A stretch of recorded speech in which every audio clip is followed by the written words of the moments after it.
प्रिय श्रोतागण, आप सभी को प्रणाम। आज का ये वीडियो संस्कृत भाषा पर होने वाला है। किसी वीडियो में मैंने कहा था कि संस्कृत ब्रह्मांड की भाषा है, ईश्वरीय भाषा है। लेकिन आप में से बहुत से लोगों का ऐसा प्रश्न है कि जिस प्रकार संसार की सभी भाषाएं हैं, जैसे अंग्रेजी हो गया, हिंदी हो गया या फिर मलयालम हो गया, ऐसे ही संसार में जितनी भाषाएं हैं उन्हीं में से तो एक संस्कृत भी है। हम ऐसा क्यों माने कि संस्कृत ईश्वरीय भाषा है और ये वेद ईश्वरीय ग्रंथ है। और आप में से बहुत से लोगों का तो ऐसा भी प्रश्न है कि भला संस्कृत ब्रह्मांड की भाषा कैसे हो सकती है। आप में से कितने ही लोग कह रहे हैं कि ब्रह्मांड की कोई भाषा होती ही नहीं, बल्कि ये ब्रह्मांड पदार्थों का रूप है। दूसरी तरफ जो लोग भी वैदिक विज्ञान पर अनुसंधान कर रहे हैं, उनमें से कितने ही लोगों के प्रश्न ऐसे आते रहते हैं कि भला संस्कृत का अक्षर पदार्थ कैसे हो सकता है, वैदिक मंत्रों से ब्रह्मांड की उत्पत्ति कैसे हो सकती है, ये जो शब्द है, अक्षर है, स्वर है, व्यंजन है, ये भला पदार्थ कैसे हो सकता है। एक तरह से जो आपके प्रश्न है, जैसे कि भला संस्कृत ब्रह्मांड की भाषा कैसे हो सकती है, जैसे दूसरी भाषाएं हैं वैसे तो ये भी है। दूसरी तरफ जो लोग कह रहे हैं कि ये अक्षर यानी वैदिक मंत्र शब्द पदार्थ कैसे हो सकता है। ये जो आपका प्रश्न है एक तरह से बहुत अच्छा प्रश्न है। ये प्रश्न हर एक व्यक्ति के अंदर आता होगा कि भला कोई भाषा ईश्वरीय कैसे हो सकती है, ब्रह्मांड की भाषा कैसे हो सकती है, और ये जो अक्षर हैं, शब्द हैं, वैदिक मंत्र हैं, भला ये पदार्थ कैसे हो सकते हैं। आज के इस वीडियो में एक एक तथ्य, साक्ष्य और प्रमाणों के आधार पर यह सिद्ध किया जाएगा कि भला संस्कृत ब्रह्मांड की भाषा कैसे हो सकती है और वेद मंत्रों से ब्रह्मांड की उत्पत्ति कैसे हुई। अगर ये वीडियो पूरी तरह आप देख लेते हैं तो मैं आपको वचन देता हूँ, वीडियो के अंत में आप भी कहकर जाएंगे कि ये संस्कृत भाषा हिंदुओं की ही नहीं बल्कि ब्रह्मांड की भाषा है। तो आइए वीडियो को शुरू करते हैं। मैं हूँ अद्वैत और आप देख रहे हैं ब्रह्मांड विज्ञान यूट्यूब चैनल। आप सभी ने हर एक वीडियो में मुझे कहते हुए सुना होगा कि ब्रह्मांड की उत्पत्ति संस्कृत के अक्षरों से होती है और ये अक्षर यही वैदिक मंत्र हैं और यही वैदिक मंत्र स्ट्रिंग हैं जिनसे पूरा ब्रह्मांड बना हुआ है। अगर इसके बारे में प्रमाणों की चर्चा करें तो महर्षि भगवान वशिष्ठ जी ने ब्रह्मांड की प्रारंभिक अवस्था को, जो कि इटर्नल पदार्थ है, नित्य है, शाश्वत है, सनातन है, उसे अक्षर रूप कहा है। महर्षि भगवान वशिष्ठ शांति पर्व मोक्ष धर्म पर्व अध्याय 307 में प्रकृति को अव्यक्त अक्षरों का रूप कहते हैं। महर्षि भगवान वशिष्ठ कहते हैं कि प्रकृति अनंत अक्षरों का रूप है। ये जो संस्कृत के 64 अक्षर होते हैं, यही अक्षर प्रकृति में अनंत रूप से भरे रहते हैं, निष्क्रिय रूप में। तो वो प्रकृति जो ब्रह्मांड की प्रारंभिक अवस्था है, वो अनंत अक्षरों का रूप है, उसी से इस ब्रह्मांड की उत्पत्ति होती है। आइए दूसरे प्रमाण की चर्चा करते हैं। अगर आप काल पदार्थ के बारे में सुने होंगे तो काल के बारे में कई जगह आपको व्याख्या मिल जाएगी। ओम इति एतद् अक्षरम इदम सर्वम, यानी ये जो ओम शब्द है, ये जो अ उ म, ये तीन शब्द मिलकर बना है।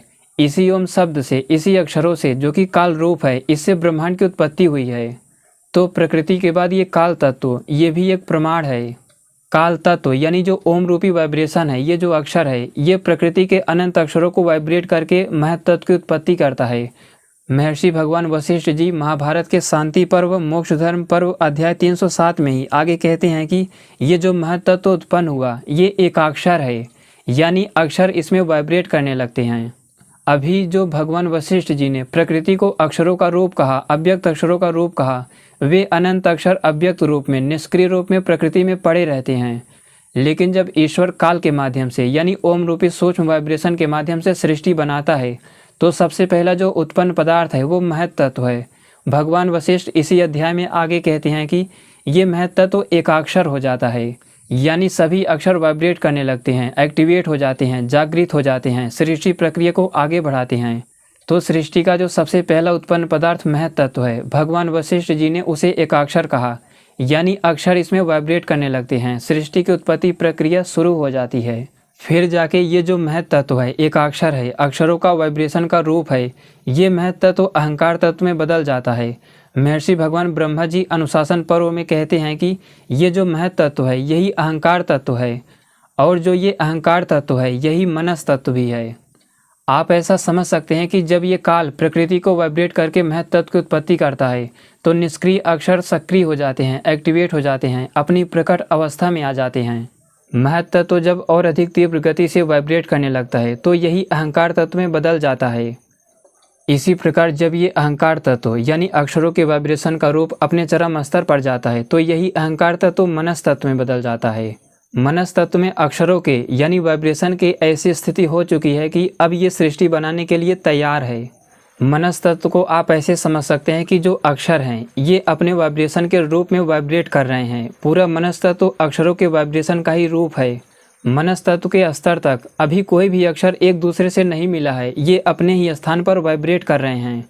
लेकिन अब मनस तत्व के बाद सृष्टि उत्पत्ति की जो पहली प्रक्रिया शुरू होती है, अब काल तत्व यानी ओम रूपी जो अक्षर है अ उ म, ये पूरे ब्रह्मांड में वाइब्रेट होकर मनस तत्व को प्रेरित करने लगता है और अधिक विकृत करने लगता है। तब जाकर सूक्ष्म प्राण व छंदों की उत्पत्ति होती है। इस पर मेरी एक डिटेल में वीडियो है जिसे आप चैनल पर जाकर देख सकते हैं। तो मनस तत्व में जो काल पदार्थ होता है सबसे पहले सूक्ष्म व्याहृतियों को उत्पन्न करता है। ये व्याहृतियाँ 7 प्रकार की होती हैं, भू भुवः स्वः महः जनः तपः सत्यम। तब जाकर इन्हीं सूक्ष्म 7 व्याहृतियों से 11 प्राण रूपी सूक्ष्म स्पंदनों की उत्पत्ति होती है, जो हैं प्राण, अपान, उदान, समान, व्यान, नाग, कूर्म, क्रिकल, देवदत्त, धनंजय और सूत्रात्मा वायु। ये सभी अक्षरों के वाइब्रेशन के रूप में ही होते हैं। ये जो प्राण, अपान आदि हैं ये सब अक्षर ही हैं।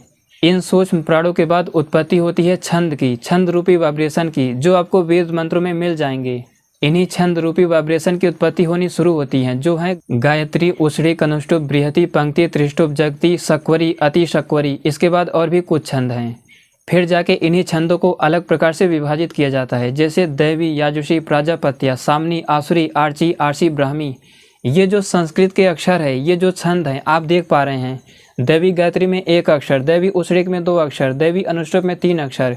इसी प्रकार आप इनमें देख सकते हैं। इसी क्रम में इस ब्रह्मांड में इन अक्षरों की, इन वाइब्रेशन की, इन सूक्ष्म पदार्थों की उत्पत्ति होती है। ये जो भू भुवः स्वः ये महाव्याहृति है, इनकी उत्पत्ति होती है। ये दैवी गायत्री में आती हैं। इसी प्रकार पूरे ब्रह्मांड की उत्पत्ति इन्हीं छंदों से होती है। ये जो छंदों की तालिका आपके सामने दी गई है, ठीक इसी क्रम में इस ब्रह्मांड में इन छंदों की उत्पत्ति होती है। आप इन वैदिक मंत्रों को, इन छंदों को सामान्य रूप से मत लीजिए। ये जो स्ट्रिंग होता है, स्ट्रिंग थ्योरी के बारे में आपने सुना होगा कि जो पार्टिकल होते हैं, इलेक्ट्रॉन आदि पार्टिकल, ये स्ट्रिंग से बने हैं। ये जो vacuum energy, dark matter, dark energy है, यहाँ तक स्पेस, ये सब स्ट्रिंग थ्योरी वाले कहते हैं कि स्ट्रिंग से बने हैं। लेकिन स्ट्रिंग थ्योरी के वैज्ञानिक स्ट्रिंग के बारे में कुछ नहीं जानते। वे केवल इतना ही कहते हैं कि सूक्ष्म स्ट्रिंग होती हैं जिनसे पूरे ब्रह्मांड की उत्पत्ति हुई है। लेकिन आपको आश्चर्य होगा ये जानकर कि वैदिक विज्ञान एक एक स्ट्रिंग की, इस ब्रह्मांड में जो अनंत स्ट्रिंग है, अनंत वैदिक मंत्र है, इनकी विस्तृत व्याख्या करता है। अभी तक आप यही जानते होंगे कि इलेक्ट्रॉन में मास होता है, चार्ज होता है, लेकिन मास चार्ज की उत्पत्ति होती कहाँ से है? अगर स्ट्रिंग थ्योरी वाले से आप पूछें तो वे तो ऐसा कह देंगे कि स्ट्रिंग से ही मास आता है, लेकिन इसके आगे वे कुछ नहीं जानते उन स्ट्रिंग के बारे में जो ब्रह्मांड में अनंत रूप से भरे हुए हैं। उन स्ट्रिंग के बारे में स्ट्रिंग थ्योरिस्ट अभी कुछ भी नहीं जानते और शायद भविष्य में कुछ जान भी नहीं सकते। लेकिन आपको आश्चर्य होगा ये जानकर कि जो इलेक्ट्रॉन में मास होता है, वैदिक विज्ञान यहाँ तक खुलासा करता है कि इस मास की उत्पत्ति किस स्ट्रिंग के, किस वैदिक मंत्र के कितने बार वाइब्रेशन से उत्पत्ति होती है। फिर इलेक्ट्रॉन में जो चार्ज होता है, इस चार्ज की उत्पत्ति किस स्ट्रिंग के कितने बार वाइब्रेशन से होती है। वैदिक विज्ञान इन सब की विस्तृत व्याख्या करता है। अभी तक स्ट्रिंग थ्योरिस्ट से आप यही सुनते होंगे कि ब्रह्मांड में सूक्ष्म स्ट्रिंग होते हैं, ना तो उनकी सूक्ष्मता की उन्हें जानकारी है और ना ही उन स्ट्रिंग के बारे में। ये जो अनंत स्ट्रिंग ब्रह्मांड में भरे हुए हैं, ना ही इन्हें कैटेगराइज किया गया है, क्योंकि अभी इन पर वैज्ञानिक संदेह कर रहे हैं। जबकि आपको आश्चर्य होगा, वैदिक विज्ञान एक एक स्ट्रिंग की, ब्रह्मांड में जो अनंत स्ट्रिंग है, अनंत वैदिक मंत्र है, इनकी विस्तार से व्याख्या करता है। वैदिक विज्ञान आपको यहाँ तक बता देगा कि किस स्ट्रिंग के कितने बार वाइब्रेशन से मास की उत्पत्ति होती है, कितने बार वाइब्रेशन से चार्ज की उत्पत्ति होती है, कितने स्ट्रिंग इलेक्ट्रॉन की संरचना को बनाते हैं या फिर जितने भी पार्टिकल होते हैं, और जो vacuum energy, dark matter, dark energy होती है, इसमें भी कितने स्ट्रिंग होते हैं। इन पदार्थों को अलग अलग तत्वतः कैटेगराइज करता है वैदिक विज्ञान। ये जो डार्क मैटर है, वैज्ञानिक अभी इसके बारे में कल्पना ही कर रहे हैं, लेकिन आपको आश्चर्य होगा ये जानकर कि ये जो वृत्र है, पापमा है, भ्रातृव्य है, ऐसे ही कई डार्क मैटर के बारे में, कई असुर पदार्थों के बारे में ऋषियों ने विस्तार से चर्चा की है। और ये डार्क मैटर में जो पदार्थ होता है, ये किस स्ट्रिंग के कितने बार वाइब्रेशन से इसकी उत्पत्ति होती है, यहाँ तक ऋषि महर्षि खुलासा कर रहे हैं। ये जो स्पेस है ये भी एक पदार्थ है, इसकी भी सूक्ष्म स्ट्रक्चर होती है। ये स्पेस कुछ स्ट्रिंग के विशेष संयोग से बना हुआ है, लेकिन वैज्ञानिक कभी सोच भी नहीं सकते कि कौन सा स्ट्रिंग कितनी बार वाइब्रेशन से इन अंतरिक्ष को बनाता है। लेकिन यहाँ पर जो आप यजुषी छंदों को देख रहे हैं, बृहति छंदों को देख रहे हैं, इन्हीं कुछ विशेष छंदों के मेल से अंतरिक्ष की उत्पत्ति होती है, जिस पर कभी विस्तार से आगे की वीडियोज़ में बताया जाएगा। तो जो तालिका में जो आप अक्षरों को देख रहे हैं कि देवी बृहति में इतने अक्षर होते हैं, यजुषी पंक्ति में इतने अक्षर होते हैं, वास्तव में यही वैदिक मंत्र हैं। अगर वेदों में जाकर आप देखेंगे, यही जो अक्षर हैं इन्हीं के विशेष संयोग से वैदिक मंत्रों की उत्पत्ति होती है। वेदों में आप देख सकते हैं, जैसे ये गायत्री छंद है तो इसमें 24 अक्षर है, तो यहीं पर वहाँ पर जो छंदों को दिया गया है तालिका में, यही छंद है वो। और जो यही छंद है, यही स्ट्रिंग है। अगर आप ब्राह्मण ग्रंथों को देखेंगे, उस पर अनुसंधान करेंगे, तो ये जो सृष्टि में सूक्ष्म इंद्र तत्व होता है, वृत्त तत्व होता है, यम तत्व होता है, ये सब किस वैदिक मंत्र के कितने बार वाइब्रेशन से बनते हैं। या फिर जो अग्नि तत्व होता है, जिसमें आप कहते हैं कि इलेक्ट्रॉन है, प्रोटॉन है, न्यूट्रॉन है, ये सब कितने स्ट्रिंग से बने हुए हैं, यानी कितने वैदिक मंत्रों से बने हुए हैं। इन स्ट्रिंग की प्रॉपर्टीज़ क्या है, ये सब वैदिक विज्ञान सबका खुलासा करता है। तो यही सबसे बड़ा प्रमाण है कि वैदिक मंत्रों से, संस्कृत के एक एक अक्षर से पूरा ब्रह्मांड बना हुआ है। जिस स्वर में ये जो वेद पाठी लोग हैं, वेदों का गान करते हैं, पाठ करते हैं, ठीक उसी स्वर में इस ब्रह्मांड में इलेक्ट्रॉन की उत्पत्ति होती है। ठीक उसी स्वर में इस ब्रह्मांड में स्पेस की उत्पत्ति होती है। ठीक उसी स्वर में इस ब्रह्मांड में डार्क मैटर, डार्क एनर्जी की उत्पत्ति होती है। ठीक इसी स्वर में इस ब्रह्मांड में ग्रेविटॉन, क्वार्क, इन सब पार्टिकल की उत्पत्ति होती है। और ठीक इसी स्वर में ग्रह, तारे, गैलेक्सीज आदि की उत्पत्ति होती है। हम इन संस्कृत के अक्षरों को, इन वैदिक मंत्रों को नहीं सुन सकते। इसके लिए आपको सिद्ध योगी बनना पड़ेगा, क्योंकि ये सूक्ष्म स्तर पर, स्पेस से भी सूक्ष्म जो प्रशांति माध्यम है, उसमें ये वाइब्रेट कर रहे हैं। मनस तत्व के द्वारा इन्हें आप सुन सकते हैं। सृष्टि आदि में जो 4 ऋषि थे, अग्नि, वायु, आदित्य, अंगिरा, उन लोगों ने ऐसे ही समाधि में स्थित होकर इन वैदिक मंत्रों को सुना था। कुछ ऋषियों के ग्रंथों में इसका प्रमाण भी है। जैसे सत्तू को चालनी से छाना जाता है, ऐसे इस ब्रह्मांड से उन ध्वनियों को, इन चारों वेदों को, चारों वेदों में जितने मंत्र हैं, इन वैदिक मंत्रों को उन चारों ऋषियों ने समाधि अवस्था में बैठ के वाइब्रेशन को सुना, ग्रहण किया। लेकिन इन 4 ऋषियों को संस्कृत भाषा नहीं आती थी। फिर जाके उस ईश्वर ने, जिसकी एक वैज्ञानिक संरचना है, तत्वतः ईश्वर एक चेतन पदार्थ है, उन वैदिक मंत्रों के अर्थों को ईश्वर ने समाधि अवस्था में ही उन चारों ऋषियों को जनाया, बताया, जिससे आगे सृष्टि विज्ञान को जानने की परंपरा आगे बढ़ती रही। और ये 4 वेदों के रूप में आपके सामने उपलब्ध होते हैं। हमारे संस्कृत भाषा में, यानी वैदिक विज्ञान में ऐसा सिद्धांत है कि ये जो शब्द है, अक्षर है, इनका पदार्थों के साथ नित्य संबंध होता है। आप दूसरी भाषा में ऐसा कभी नहीं पा सकते। अगर आप ईश्वर की वैज्ञानिक संरचना पर ध्यान लगाएंगे, तो आपको ऐसा पता चलेगा कि ईश्वर का सृष्टि बनाने का जो मार्ग है, वो संस्कृत भाषा ही है। ईश्वर की भाषा है ये संस्कृत। संस्कृत ब्रह्मांडी भाषा है, ईश्वरीय भाषा है। ये जो संस्कृत भाषा है, ये नित्य है। संस्कृत के अक्षरों से ही सृष्टि बार बार बनेगी। और अगर आप ऋषियों के ग्रंथों को देखेंगे, तो अनेक जगह आपको ये सब प्रमाण मिल जाएंगे कि किस अक्षर के कितने बार वाइब्रेशन से प्राण की उत्पत्ति होती है, अपान की उत्पत्ति होती है, इंद्र तत्व की उत्पत्ति होती है, डार्क मैटर में जो वृत्र है, पापमा है, भ्रातृव्य है, इसकी उत्पत्ति होती है। या फिर जो अंतरिक्ष की स्ट्रक्चर है, या फिर जो अग्नि तत्व है, सूक्ष्म कण है, पार्टिकल हैं, इनकी उत्पत्ति कितने वैदिक मंत्रों के कितने बार वाइब्रेशन से होती है।